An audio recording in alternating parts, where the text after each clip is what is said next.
Hi everyone. Hello there. The last couple of weeks we focused on single words. We thought they were all Japanese words. The last one In sounded our ignorance. sounded Japanese, but actually it was Greek. Yes. Uh, so sometimes Greek can sound like Japanese. But we looked at words, certain words that encapsulate total concepts or a worldview or an approach to life, which is so interesting because it gives you these bite-sized material that And you it's powerhouses. it's Yeah. powerhouses. Yeah. Sorry. So we're not going to focus on another word. We have words still up our sleeve because they really resonate with us, but we're not going to touch on that this week. Something different came up this week. So we were talking about a book that George is reading for a group, a reading group, and it has to do with the fact that we are all telling our story, that we are living our story, and that we tell others and ourselves a story about our lives.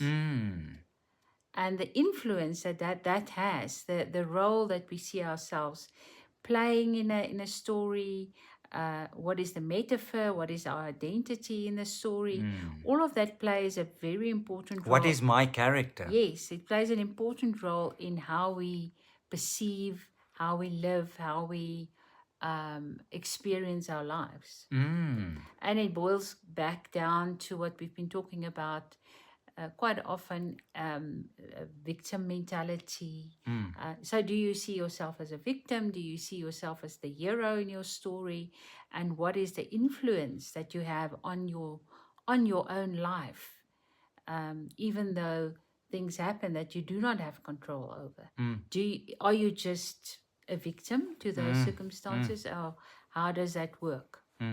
Or that you're neither a victim or a hero, Yeah. you just going through life. Nothing is happening and it's happening every day. So it's a very bland Yeah. picture. There's nothing uh, out of the ordinary or almost anything that shows your stamp, your identity. It's just this. But we are the authors of our lives. Something that we didn't touch upon in the Afrikaans recording, but when you spoke about it now, it's almost as if it came to the fore, and I don't think we must be sidetracked by it, but I think we can tell ourselves a certain story, and then when we talk to other people, we can tell another story. And that can be interesting that we aware of that. Is there a correlation or are they congruent? The story that I tell myself about myself and the story I tell other people about myself. Well, that then boil back to authenticity. Maybe. Exactly. Yeah. Exactly. And I mean, it can happen that we have two sets of stories. So it's just interesting. But we all tell stories and we often don't know it. We don't realize it. We're not aware of it. But we have a metaphor. They also talk about the metaphor of self. What is my metaphor?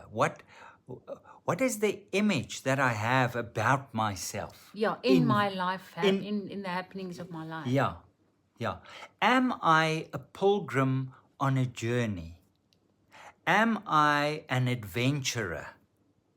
Am I the storekeeper? Am I the mother? Am I the eldest son, the responsible one? Yeah, so what is your main identity? What is your identity? Yeah. And I think it is often not as simple. There can even be shifts in our metaphors. It's not as if we have a single metaphor and it runs through all the activities of our lives. It can be that in different situations something else comes to the fore. But mostly when you talk to yourself and you think about yourself, one can assume that there's a dominant metaphor. And then in terms of what the things that happen in our lives, and that we must say that there are things, and everybody has hardships, everybody has things happening to them where they do not have control over what has happened.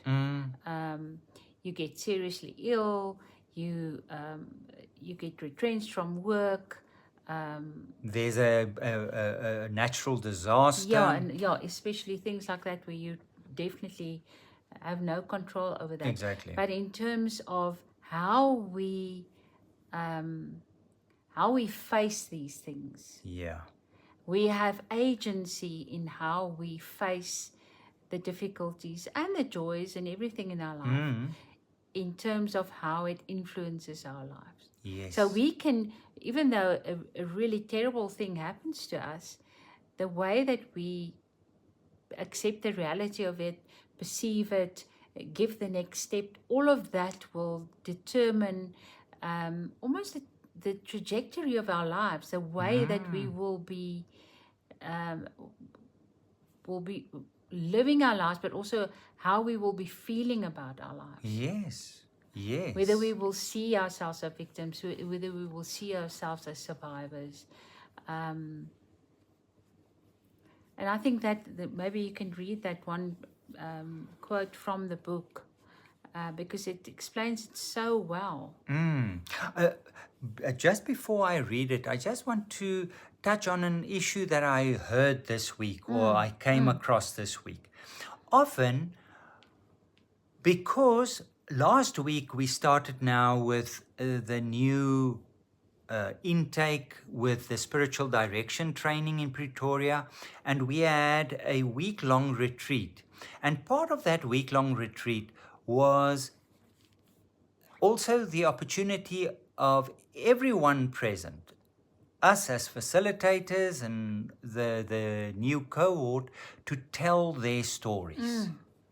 And it is so interesting because what comes out, it's people who don't know each other at all.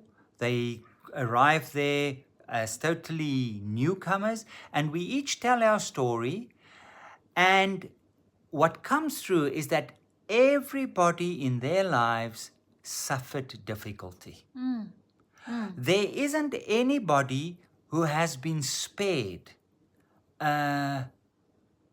turmoil or heartache or really, really difficult situations. And tying into that, something that I heard this week, it was a call-in program. And this young girl in her early 30s, she was calling in and she said she's looking at her friends and she feels so despondent because she sees on their profiles that they go on vacations and they have glamorous jobs and all that type of thing, and she feels like a failure. And this therapist who was there, he gave such a wise answer. And he says, previously we worked with a phrase, trying to keep up with the Joneses. And he said, but it was different in the past in the sense that we knew the Joneses. So the Joneses bought a new car and the Joneses went on vacations, but you also knew that the Joneses got ill. And the Joneses sometimes had trouble at home. So it wasn't only moonshine and roses, but things have changed. Now we judge people and ourselves according to social media profiles. And there, the Joneses are all perfectly happy and they don't have any problems. Yeah. And that's not the case. It's not realistic. Yeah. So one has to be careful not to say, well, that is, and we can change things in terms of our lives, especially how we react to things. Because in this book by Janet Ruffing, To Tell the Sacred Tale, she writes this paragraph: if our story is a story of victimization or of things just happening without our consent or participation, we have not yet become conscious of ourselves as storytellers, as having the capacity to authorize our lives, change our minds and our behaviors, and create another story or chapter in our lives. It is such wisdom. We are authors. We are the authors of our lives, even difficult lives. And we can rewrite our story and we can add another chapter to our story. It's within our capability.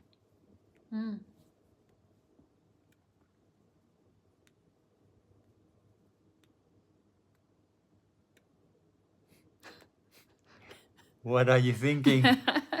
No, I'm just thinking how really important this is, and how we often do not see ourselves as having That power. that power. Yeah, we're giving our power away Yeah. also.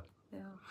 So a lot to think about, a lot to journey with, because I think it applies to all of us. But it's just lovely to have the conversation with you, and we'll do that again next week. Keep well, everyone. Bye-bye.